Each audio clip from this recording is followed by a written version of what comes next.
Nous avons présenté Bino.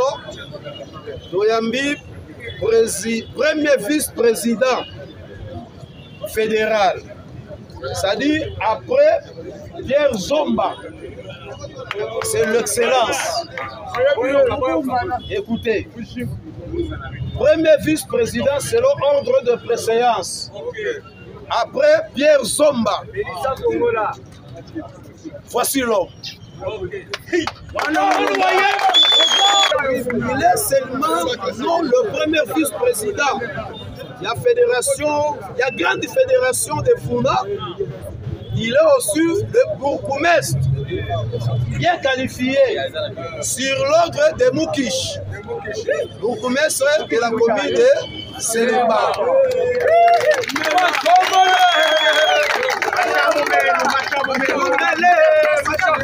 Non seulement ça, ambition. Il y a Kozala, vice-gouverneur. Il y a ville-province de...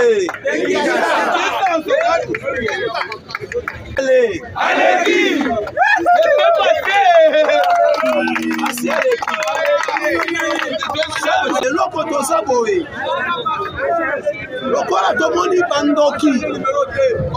fédéral du Zomba. Nous sommes en démocratie, mais nous devons aussi respecter les textes de notre parti. Organigramme Abisso selon ordre de préséance. Lokola Bandimi, Pierre Zomba Kende, a salaki déclaration sans consulter les membres fédéraux. Nous acceptons. C'est ça la démocratie. Mais sur l'ordre de préséance, après départ, il y a Pierre Zomba. C'est le premier vice-président. Donc vice-président, Awa, village, Fuma. On a vu ce Zali lobby. Donc nos fans disent ça, il y a qui beau.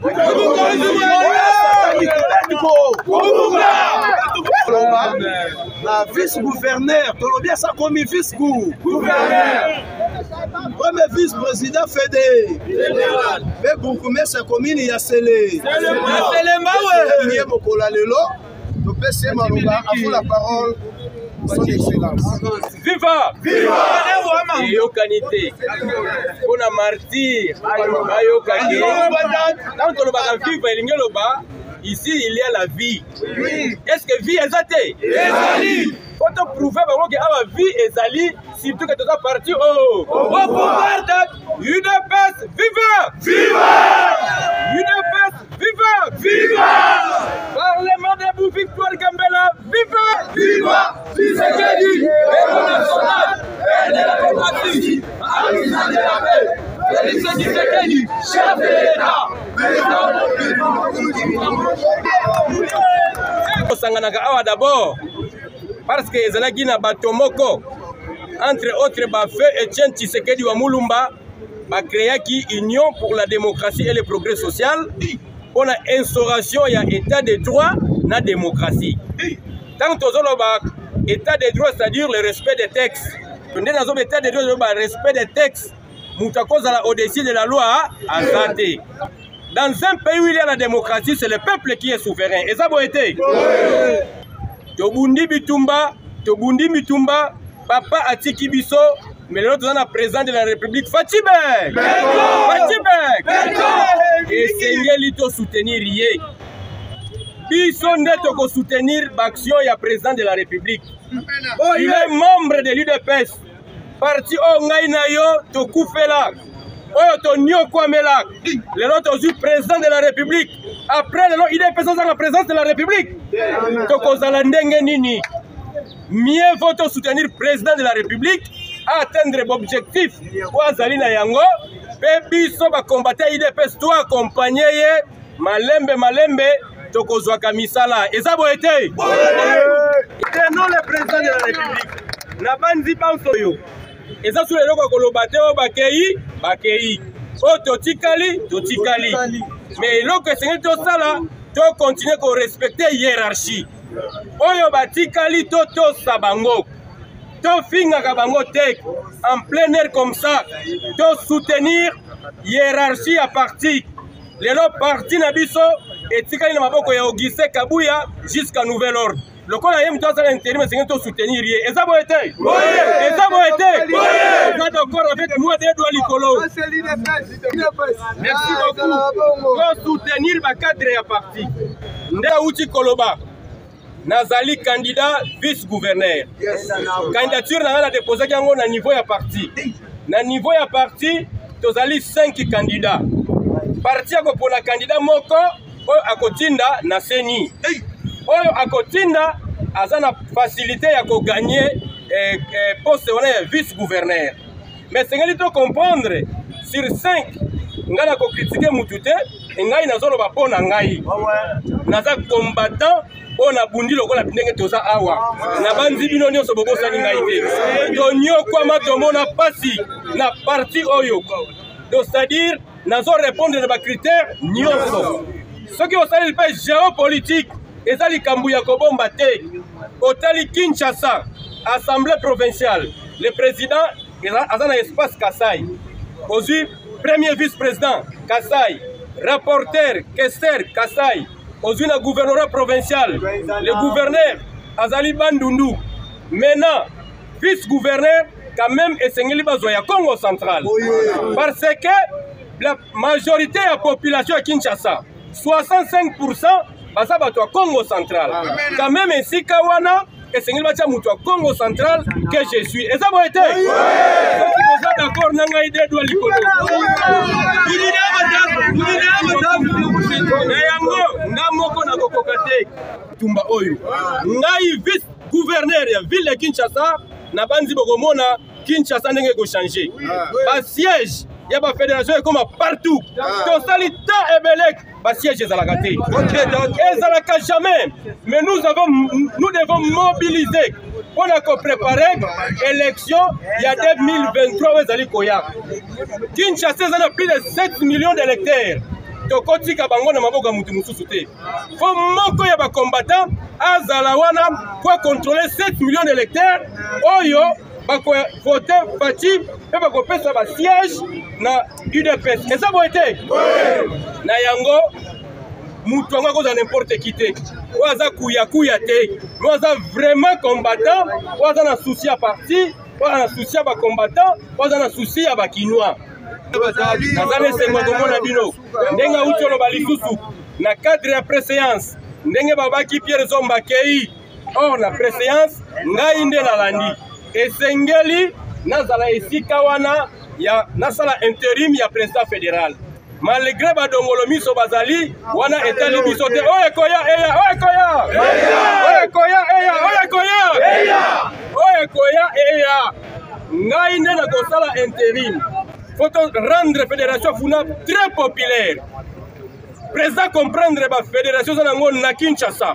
Mais Funa est la fédération la plus populaire de la ville de Kinshasa. Et ça a été. On a confiance. Il y a des parlementaires de Nyonso. Il y a des motocyclistes Nyonso. Il y a des sections. Il y a des cellules. Il y a des mouvements Nyonso. Il y a Ligue des jeunes. Il y a Ligue des femmes. On a confiance. Donc on tombe la Funa. Et Kende Liboso, ceux qui te tombent les Funa, te s'enrôler et belek, ba siège, et que bakisa malisou sur la Funa, et que vous avez bénéfique, il y a biso ba combattant, autre ali ko fanda na circonscription ya Funa. Et ça va être vraiment dans un mingi ya kolobatek, on a zalaki nango yangoyo, et dit et je vous remercie.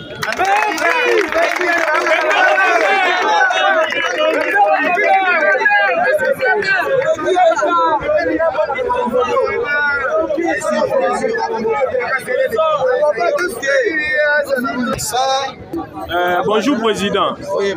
Tomoni lelo na tongo o mobiliser vraiment ba combattant na kati ya parlement debout oyo moko za mokonzi pe ozali na visiteur moko officiel o lani l'excellence Augustin Bikinda aye lelo awa na yebite message nini oyo ko pesa na ba combattant nyonso ya IDPS par rapport ya rencontre o esalami na tonga lelo na parlement debout na yo. D'abord pour mobilisation au Bazamuke. Donc on a que des bandales. Une grande équipe déjà bah na bandal bazako zelanga na parlement de Bic Rouge. Maintenant qui comme rendre compte que photo ya excellence yango équipe ba ke bandal batikali kuna na tikali na o ezali une petite équipe. O eza kilo ya funa kozaka boete. Do bakabwani batepele bazande na bandal ba ozelanga. Mobilisation o eza oyo ezali poignée ya bato. Tiko mobilisation yango objectif yango eza nini vraiment? Objectif ezali boye. Fédération ya Funa ou district ya Funa. Yango nde emema indépendance ya République démocratique du Congo. Président ya Yambo ya République démocratique du Congo afanda na Funa. Donc Funa ezali district ya ba esprit, ya ba grand esprit. Etienne Tshisekedi amwa na Funa na commune ya Ngiringiri. Beaucoup tafanda na Bandalungwa. Delikolo bake Funa nde ememi charge ya Congo. Alors depuis Tobelandi histoire ya ba gouverneur ya ville province à Kinshasa nanu Congo central azwa vice gouverneur ite. Yango tolamusi milimo ya banka. Pour votre information, Lumumba babomaye sika bakenda kokosa te. Lumumba babomaye na poto ezaki yao. Ne bazui bembene batie na vewe. Bazui boye di elengesa. Elengesa baketi baganaye. Bake ko s'opposer contre ba marocain. Oh Lumumba kufa pona mwasi non. Soki toyaka wa toyekola musa milimo ya Lumumba. Do milimo ya Lumumba.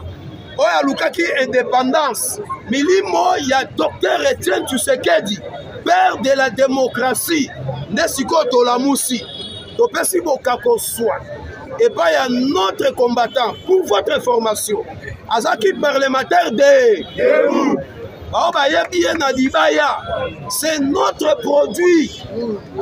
C'est notre produit. Parce que tu parlementaire debout, baza ba vaurien. Azali produit na biso ya parlement de. Donc on lâche prise ata mukolomoko. Oyo ekoya. Il faut la ki sabatuke parlement debout de esimba litia ide. Donc voilà aza produit na biso parlement debout. To pese moko koswa. Ako diriger fédération. Pe akobima vice gouverneur. Il y a ville province, il y a Kinshasa. Dès qu'on lance un message par notre général, Augustin Kabouya. La candidature n'y est pas embrouillement. Candidature n'y est pas embrouillement. IDPS, ville province à Kinshasa, a candidature kaka. Candidature à outil, candidat n'a pas à outil dans le parlement de. Le premier vice-président, il y a Fédération, il y a Funa. Il y a des candidats à Nabiso. L'excellence Oki. Il y a des candidats à Nabiso. CG. Ce qu'on a besoin, il y a soutien Nabiso total. Na Funa. Candidat Nabiso. Atika la linique. Amrewana ya ba 3, 4, 5 candidats. Bamsuba uti soki wapi ba ye. Non. Non. Ba enfant adoptif bazali. Ba enfant illégitime bazali. Mais tozali na un enfant légitime. Un enfant biologique. Oyo auti na makila ya ide. Et voilà nde asa candidat na biso favori. La vice-gouverneur, il y a ville, province, il y a qui? UDPS, c'est viva! UDPS, c'est viva! UDPS, c'est viva! Voilà, nous dit et nous vous remercions.